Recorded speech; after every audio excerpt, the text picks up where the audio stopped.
Hey guys, welcome back to another episode of Fly Fridays. I'm your host, Vern Dees, founder of Group Fly. Listen, today I've got one of my close dear friends, Marcus Kadence, the East Side drummer Jackson. Today, man, if you don't know this cat, you're gonna get to know him. I won't even say anymore. Like this video, subscribe to the YouTube page, and we'll see you right back. Fly Friday.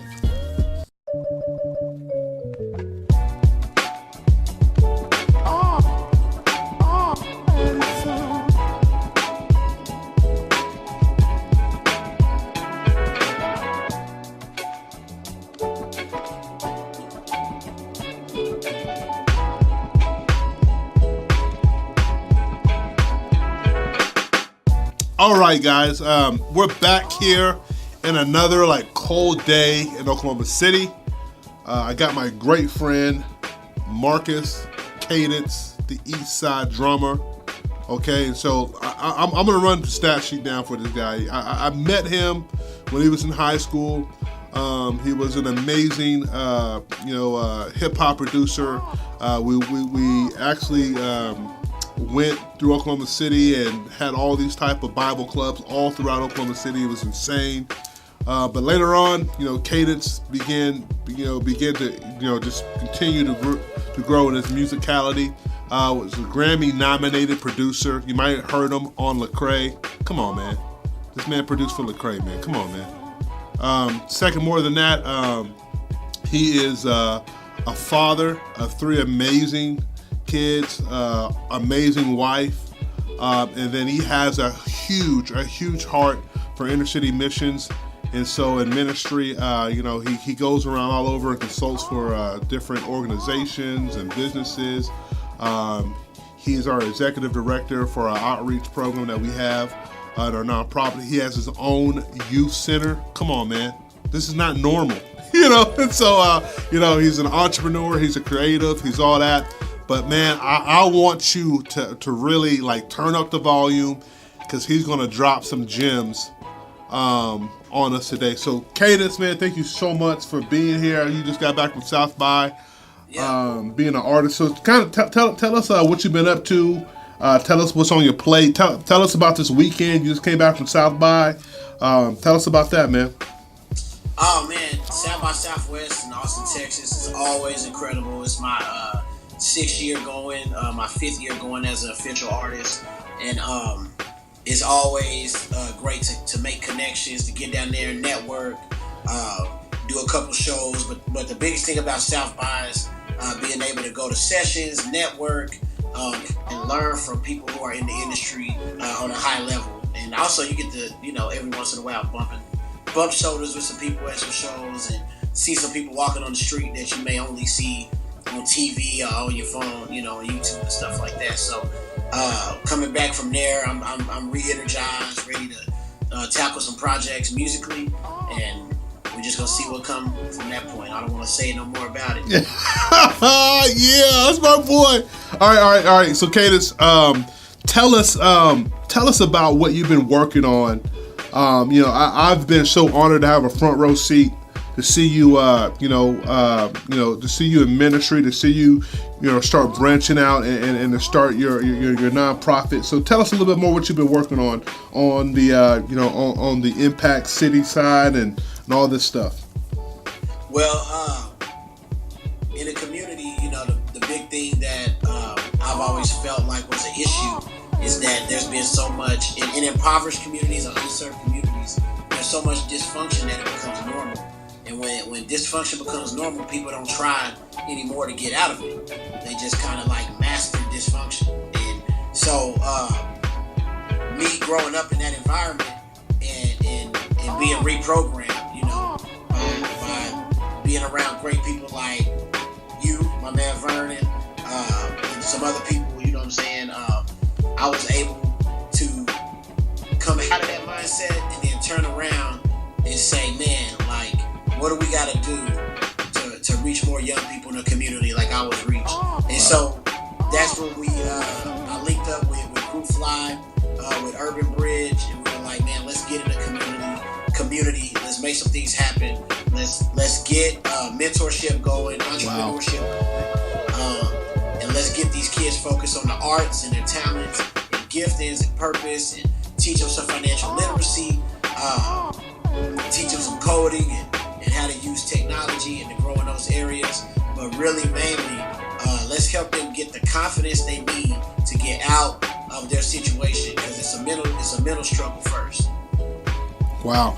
And so, through that, I mean, you've done some amazing things, brother. I mean, some amazing things. And so, just recently, he was on the news with his Bridge Impact Center. Tell us a little bit about the center. Tell me a little bit what you got going on, and you guys are everywhere. Everywhere I go in the city, I'm hearing about your center. Yeah. So, we're launching our first center on the northeast side on MLK, and the whole goal is to really impact the square mile of that area, like those neighborhoods in the city. We've been able to make some really, really, really dope community partnerships where people are coming in and they're getting on board, and like we're doing a full renovation of the building. And Vernon can tell you, you know, that when we first started this thing, it was all about like, we can't raise money to make things happen and bring kids into this thing until this building's ready. Right. And we finally raised the support we needed to get this building ready. We partnered with some organizations who are like, we believe in this as much as you do. So we're going to put all our resources into it. Some contractors hit us up. Some construction companies hit us up. And I mean, it got so big, it scared me for a minute. Like, whoa. Like, it's too legit. You know, I got to make sure my stuff right. But I know that's just how it works, man. Like when God put it on you, you go after it, and don't worry about it. If it's gonna come to you, it's gonna come to you. Yeah. Just go for it. Just do it. Man, and Marcus, what I love about that is, you kind of stepped out by faith. Your family got the building, and then you just begin to grind. When I say this guy grinded, I mean this guy hit up everybody from individual donors to some multi-millionaire organizations, and listen, they all came through, and like what you've been able to accomplish and what you brought to the table for this community, man, brother, it's amazing, brother. And I'm telling you right now, man, I'm proud of you, man. And so like just to see you, grind out hard, man. I mean, you would have thought he was like Rick Ross. You're trying to get a deal, man. Like, but he was on his grind. So every day he'd call me, hey, I got this meeting. Hey, I got this check. Hey, hey, let's pray. Let's strategize. Hey, I've got these meetings set up. And so, like, one thing that I've been very inspired by is your tenacity to go after your dream. And and this kind of takes me into the next segment of our discussion, man. Marcus, I know there's guys out there just like us, man, that they've got a vision. They've got a dream. They might have some resources. You've been able to really inspire and impact, this next generation through music, through your nonprofit, through your soon-to-be youth center. What are some things that you can lead with us to kind of like, to give us tools to kind of, if we have a dream, if we have some things in our hand that we don't know what to do with, but we know that we need to do put some action towards it. What are 3 things you can leave with us as creatives, entrepreneurs, and people that want to make an impact in the world? What are some tools? What are some some nuggets of wisdom you can leave with us? Man, so first off, you want to do your due diligence and get your business handled on the front end. Oh, that's so good.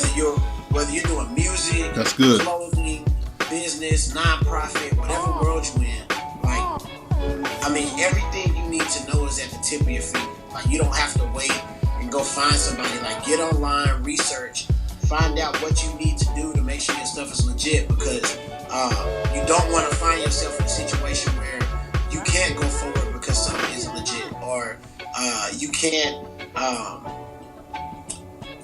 reap some of the benefits of what you've done because your stuff isn't handled on the front end or on the business side. And I know a lot of people, even myself, that have missed opportunities because the business wasn't handled. Like, when you're jumping in, find out how to get incorporated, find out how to open a business account, find out what things you need to know in your state and federal and just in whatever area you're in. Like, how do you make sure your logos are your logos and right, different things like that? Because, man, like, unfortunately, a lot of people fall just for that. Right. They don't understand what they're jumping into. They just say, "Man, I'm gonna start a label," and they start signing artists, and they never even like what I'm saying, like then all the artists believe they can't sue them because they didn't even do the right contracts. Right. It's worth it to do that. That's good. The next thing I would say is attach a mission to whatever you're doing, because if you don't have something bigger than your thing, what I'm saying, it dies when you die. Right. So, ooh, that's good.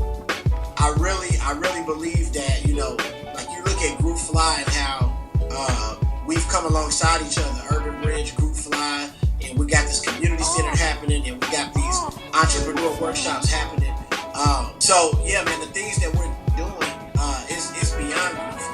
What I'm saying? It's beyond me producing it and making beats and rapping and doing that stuff. Like, it's impacting people's lives so that they can impact other people's lives. So if there's something you care about, if there's something in the world that could be better, and you want to bring awareness to it, attach that to what you're doing. That's good. What I'm saying? Find a way to bring it around full circle and speak out for something and take action for something. Lastly, make sure that what you're doing is something you're passionate about. That's so good, Marcus. Yeah, I meet a lot of people who think something is cool, and because they think it's cool, they want to jump into it. But if you're not passionate about it, you'll jump in it, you'll spend 6 months to a year building something, and then walking away from it because it's not really what you care about. So, it's a really big thing to know yourself, know what you really care about, know what you really love, know where your gifts are, and chisel those gifts, get them nice, tight, and right, and get out there and do something you love. Because I'm telling you, if you're doing what you love, you only working half the time. You know what I'm saying? The rest, you're just doing what you do. The rest of it is just books, keeping your books. You know what I'm saying? But I can tell anybody I talk to, man, make sure you love what you're doing first. Because if you don't love it, you might as well just go work, in some assembly line somewhere and just get paid. Right. Man, that's good. That's good. Marcus, how can we follow you? What's your social? How can we follow you online? If somebody wants to give, we're gonna get that link from you and put it in the bio down there so they can get a hold of you. But man, how can I get a hold of you and what you're doing? Man, I'm easy to reach. Just at Kadence OKC on all social media platforms, and then the Bridge Impact Center on Instagram and Facebook. Yeah, and so I'm easy to reach. The link will be down there. If you feel like, man, this is something I believe in, or I just think that his glasses are cool and you want to support that, put something into that, man. Because I'm telling you,